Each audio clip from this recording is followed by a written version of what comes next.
समर्थक बोलो बोलो।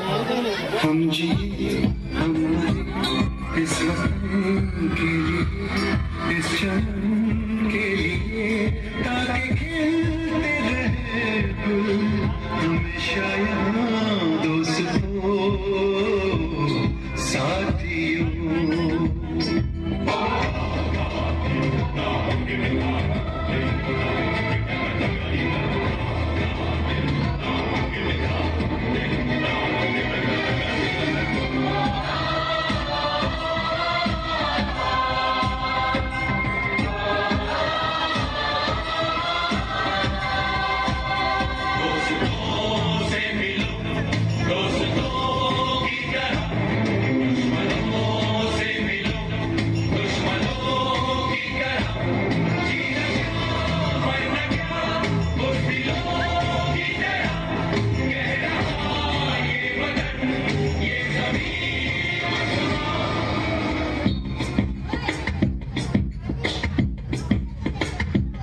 माँ ने अपने बेटे दिए नौजवान सोच कर और क्या, ताकि जीता रहे अपना हिंदुस्तान।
अब लिखो इसके आगे कि तुम दास्तां फर्ज कर दो अदा, ताकि जीता रहे अपना हिंदुस्तान।